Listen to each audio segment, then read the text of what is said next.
کیا آپ جاننا چاہتے ہیں کہ ایک پوری قوم کو اللہ نے بندر کیوں بنایا؟ یہ کوئی افسانہ نہیں بلکہ حضرت داؤد علیہ السلام کی قوم کا وہ عبرتناک واقعہ ہے جس نے تاریخ میں خوف و ہراساں کی ایک داستان رقم کی۔ آج ہم آپ کو اس واقعے کی گہرائیوں میں لے جائیں گے جہاں آپ کو وہ حقائق اور سبق ملیں گے جو آپ نے کبھی نہ سنے ہوں گے۔ اگر آپ اللہ کی قدرت کے حیران کن مظاہر اور ایسے واقعات کے پیچھے چھپے رازوں کو جاننا چاہتے ہیں تو فوراً ہمارے چینل نفیس اشفاق کو سبسکرائب کریں۔ یقین کریں آپ اس ویڈیو کو آخر تک دیکھے بغیر نہیں رہ سکیں گے۔ حضرت داؤد علیہ السلام اللہ کے برگزیدہ نبی تھے جنہیں اللہ تعالیٰ نے بنی اسرائیل کی ہدایت اور رہنمائی کے لیے بھیجا تھا۔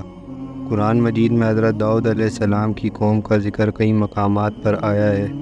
خاص طور پر سورہ الاعراف اور سورہ بقرہ میں ایک واقعے کا ذکر ملتا ہے جس میں حضرت داؤد علیہ السلام کی قوم پر اللہ کا عذاب نازل ہوا اور انہیں بندر بنا دیا گیا۔ یہ واقعہ ان لوگوں کے لیے ایک عبرت ہے جو اللہ کے احکامات کی نافرمانی کرتے ہیں۔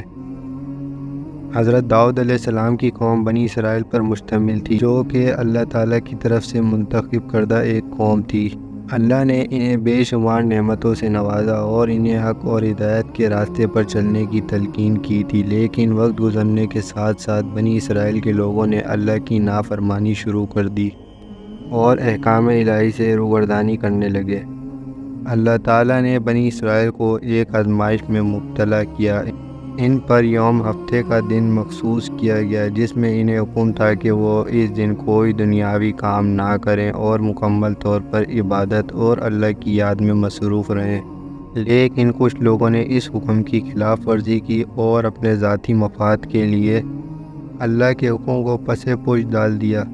آزمائش اور دھوکے بازی۔ اللہ تعالیٰ نے بنی اسرائیل کی قوم کو ایک آزمائش میں مبتلا کیا کہ ہفتے کے دن انہیں مچھلیاں نہیں پکڑنی تھیں، لیکن اللہ کے حکم سے ہفتے کے دن سمندر کی سطح پر بہت زیادہ مچھلیاں نمودار ہوتی تھیں اور باقی دنوں میں وہ مچھلیاں کم ہو جاتی تھیں۔ اس آزمائش کا مقصد بنی اسرائیل کی اطاعت اور اللہ کے احکام کی پابندی کو جانچنا تھا، لیکن کچھ لوگوں نے اللہ کے حکم عدولی کرتے ہوئے ہفتے کے دن مچھلیاں پکڑنے کا طریقہ ڈھونڈ نکالا۔ انہوں نے ایک ہیلا کیا کہ ہفتے کے دن جال بچھا دیتے اور اتوار کے دن انہیں اٹھا لیتے تاکہ بظاہر وہ سبت کے حکم کی خلاف ورزی نہ کریں۔ انہوں نے اللہ کے حکم کو دھوکہ دینے کی کوشش کی جو کہ ان کی سرکشی اور اللہ کے احکام کی واضح نافرمانی کرتی ہے۔ اللہ تعالیٰ نے ان کی اس نافرمانی اور دھوکے بازی پر سخت ناراضگی ظاہر کی اور انہیں اس سرکشی کی سزا دینے کا فیصلہ کیا۔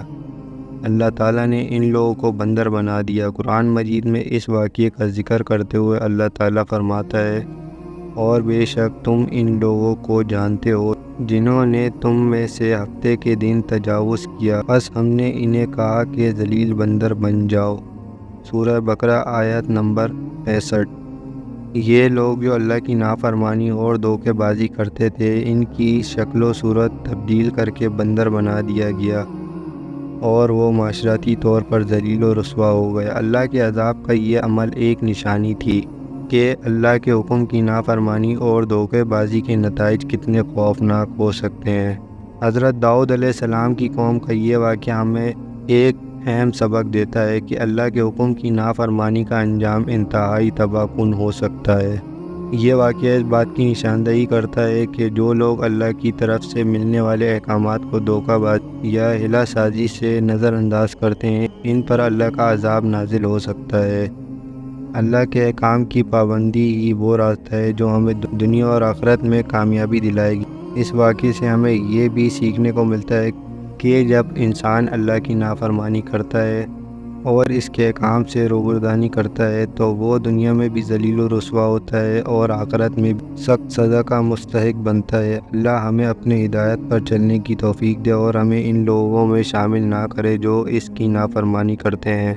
اگر آپ نے ہماری ویڈیو دیکھی اور اس حیرت انگیز واقعے نے آپ کو متاثر کیا تو ہمارے چینل نفیس اشفاق کو سبسکرائب کرنا نہ بھولیں تاکہ آپ کو مستقبل میں بھی ایسے ہی دلچسپ اور تعلیمی مواد ملتا رہے۔